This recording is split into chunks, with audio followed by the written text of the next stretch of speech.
There is chaos in the land. Lots of things are going haywire. Politically, Rivers State is burning. Nigeria is in pandemonium, alright? The world is in awe of what is happening in Nigeria right now.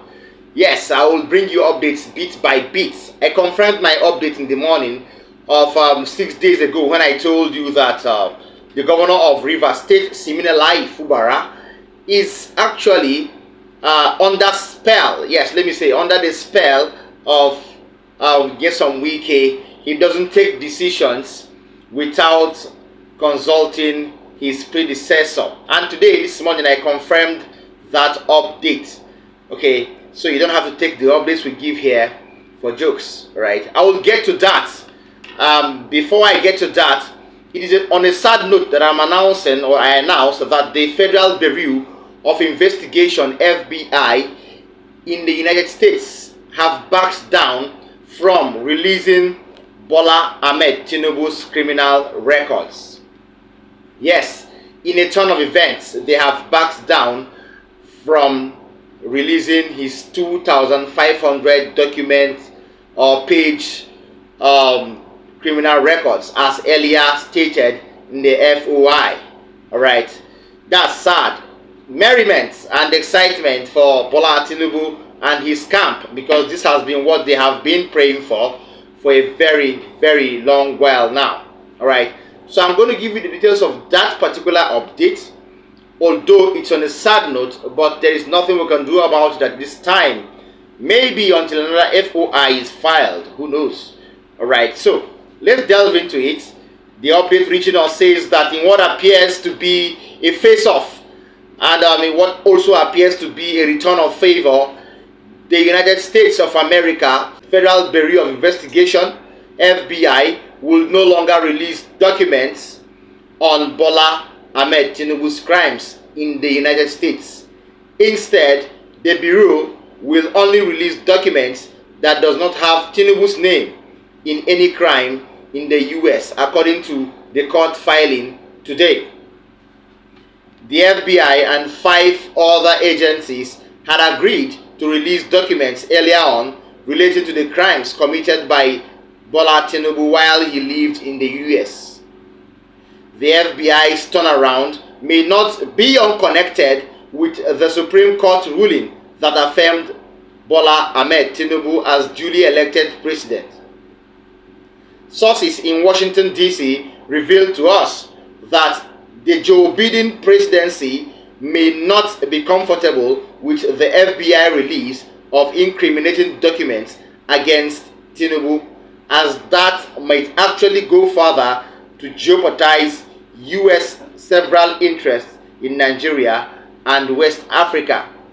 Yes, the documents you can see on your screen are the ones that were filed by David Hundeyin and Mr. Greenspan, which was later tendered before the court. And this other document is the one that shows, of course, that the court has already said in a court order that the FBI should not do such a thing like release documents that are actually, involving Bola Ahmed Tinubu's criminal records back in the United States. So sad for all who worked hard. So sad for David Hundeyin, who has worked for 1 year plus to lay hands on these documents. There must have been a foul play somewhere in the background. But it is surprising to note that the FBI in the US is compromised. Okay, that means things are not really going as planned, because we thought Nigeria alone was the only country that was compromised. All right, but we have noticed right now that the US somehow too is compromised, maybe because of what they tend to gain from Bola Ahmed Tinubu and his administration. All right, so that is that on that particular update.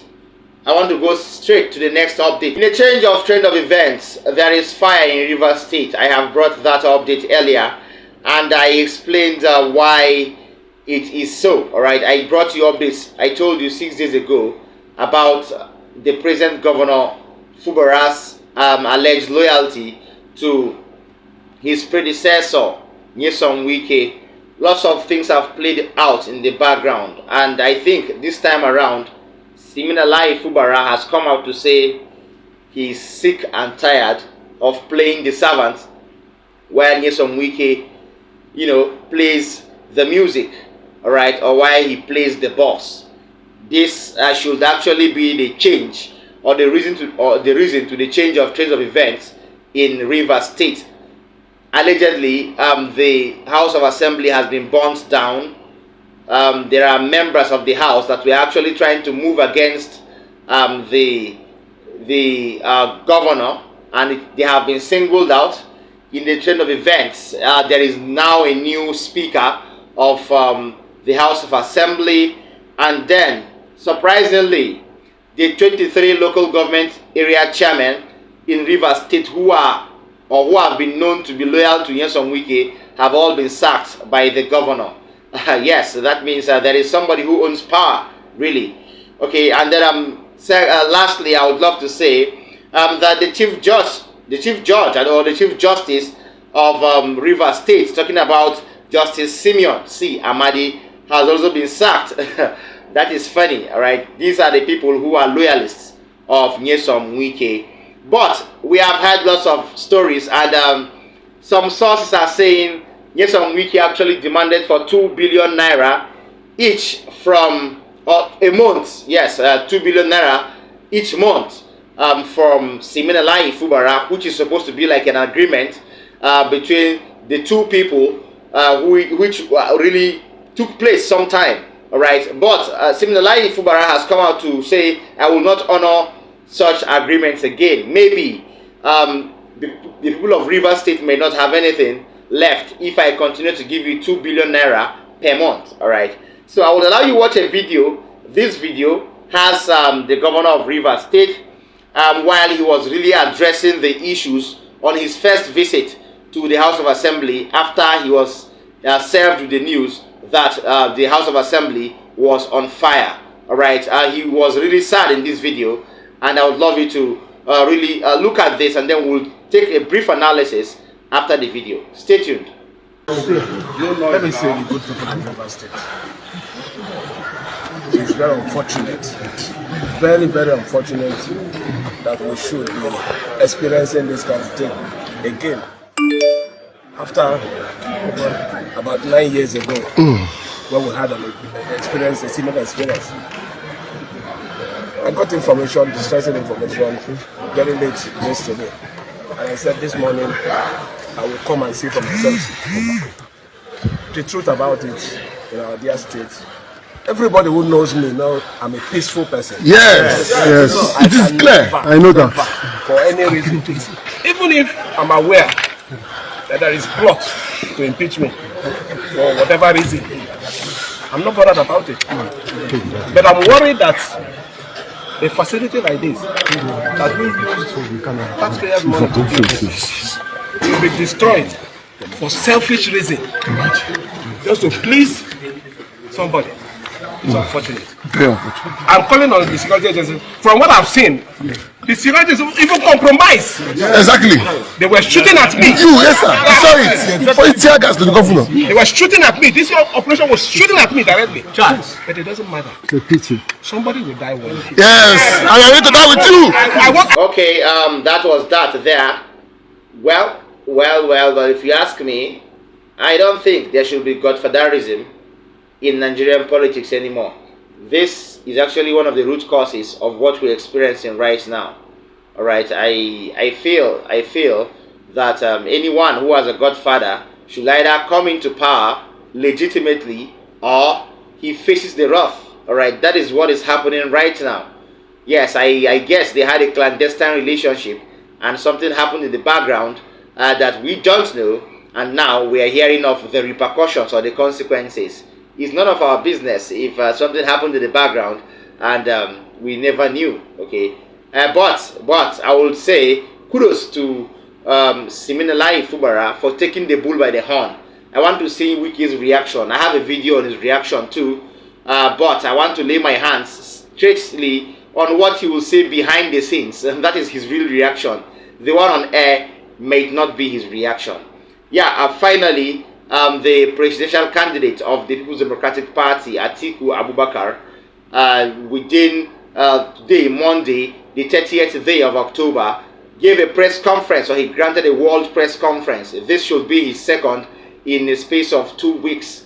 All right, yes, and in this press conference, he really made his grievances known, citing his agitation over the Supreme Court judgment and what he thinks posterity would have for whoever was involved in this new, administration that is termed illegitimate by Nigerians. If I lost my election petition appeal at the Supreme Court,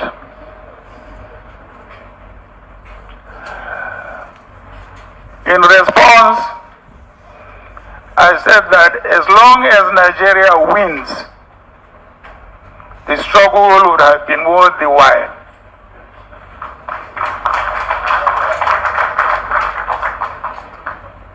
By that, I meant that the bigger laws would not be mine, but Nigeria's, if the Supreme Court legitimizes illegality, including forgery, identity theft, and perjury, as it has done. If the Supreme Court, the highest court in the land, implies by its judgment that crime is good and should be rewarded, then Nigeria has lost, and the country is doomed irrespective of who occupies the presidential seat. If the Supreme Court decides that the electoral umpire, INEC, can tell the public one thing and then do something else in order to reach a corruptly predetermined outcome, then there is really no hope for the country's democracy and electoral process. Obviously, the consequences of those decisions for the country will not end at the expiration of the current government. They will last for decades. I am absolutely sure that history will vindicate me.